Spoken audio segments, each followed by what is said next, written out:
So basically आज के lecture में हम लोग क्या देखने जा रहे हैं, अभी हम ये देखने जा रहे हैं कि बेसिकली एक फाइल होती है हमारे नोड जेएस के अंदर जिसको हम लोग बोलते हैं पैकेज डॉट जेसन फाइल।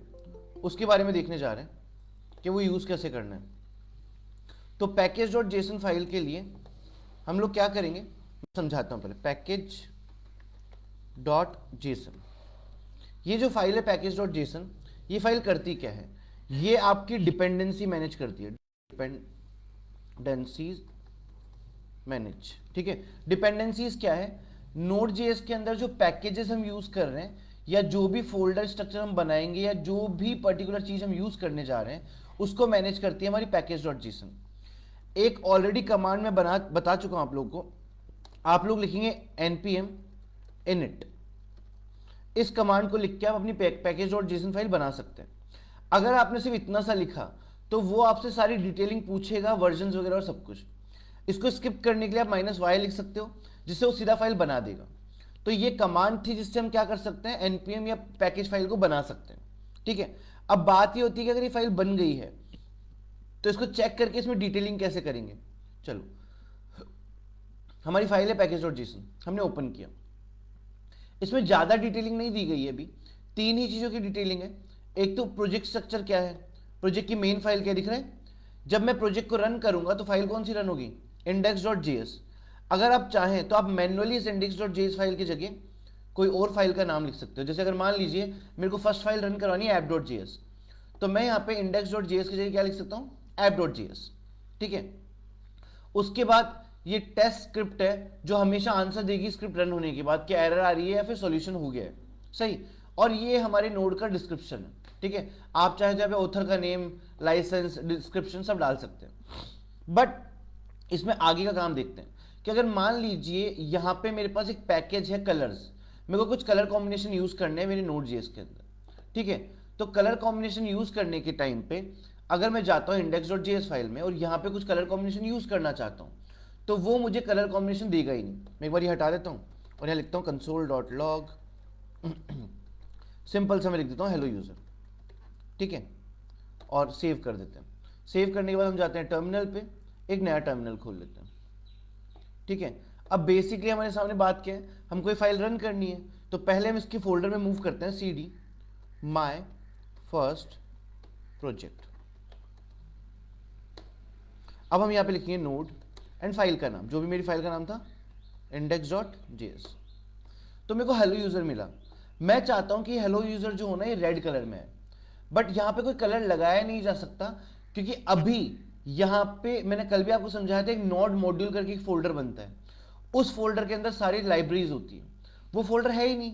तो मतलब अभी तक नोड जेएस में कोई लाइब्रेरी नहीं है, आप सिर्फ जावास्क्रिप्ट यूज कर पा रहे हो। अब मैं क्या करता हूं, मैं जाता हूं गूगल पे और यहां आके मैं एक मॉड्यूल या लाइब्रेरी के लिए सर्च करता हूं, नाम है नोड में कलर्स, ठीक है। ये खोलने के बाद आपको खुद के पास वेबसाइट आएगी npm की, ठीक है। इस तरीके से मैंने ओपन किया। ये करने के बाद नीचे पूरा डिटेल डिस्क्रिप्शन दिख रहा है, क्या क्या कलर्स होते हैं, कैसे कैसे होते हैं, कैसे यूज करने होते हैं, क्या कोड्स होते हैं, सब कुछ दिए गए हैं। अभी आप क्या कर सकते हो, एक सेकंड,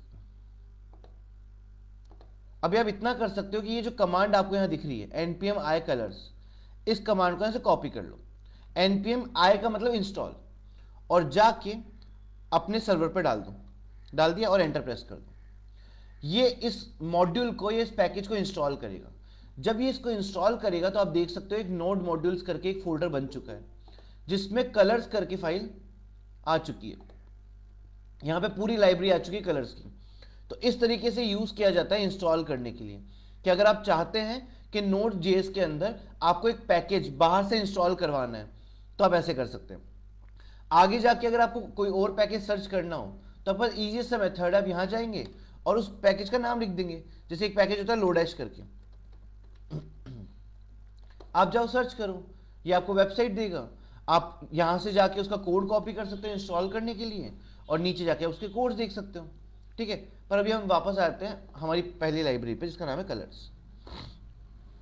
आगे ना, ठीक है, यहां तक हमारा काम सॉर्टेड है। इसने नीचे मुझे कुछ कोड्स दिए कि सबसे पहले तो क्या करो, आपने कलर नाम की लाइब्रेरी यूज की है तो आप इस फाइल को रिक्वायर कर लो। तो मैं यहां से हटा देता हूं और यहाँ पे इसको रिक्वायर कर लेता हूँ, सेव कर देता हूँ।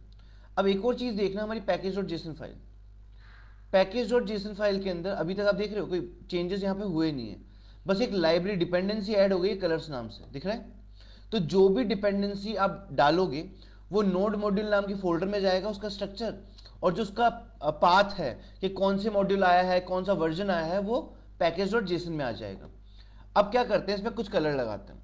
फॉर एग्जाम्पल मुझे हेलो लिखना है कंसोल पे और कलर देना है ग्रीन, मैंने दे दिया, सेव किया।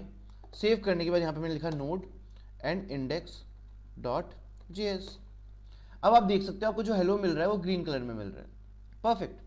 ऐसे अगर मुझे मान लीजिए किसी चीज का बैकग्राउंड कलर चेंज करना है, तो for that particular command you have, दिख रहा है बीजी ब्लैक, बीजी रेड, मैं बीजी रेड उठा लेता हूँ और यहां पे जाके ये करता हूँ बीजी रेड, सेव करता हूँ एंड कमांड को वापस से रन करता हूँ। अब आप देख सकते हो इसका बैकग्राउंड कलर रेड आ रहा है। तो इस तरीके से हम लोग क्या कर सकते हैं, कोई भी एक लाइब्रेरी उठा के उसको यहाँ पे यूज कर सकते हैं। सो दिस वाज अबाउट पैकेज.जेसन के पैकेज.जेसन कैसे काम आती है, और दूसरा कि जो बाहर के पैकेजेस या मॉड्यूल्स हैं जो आप आगे जाके पढ़ने वाले हैं वो कैसे आप इसके अंदर इंपोर्ट करवा सकते हैं। Thank you so much.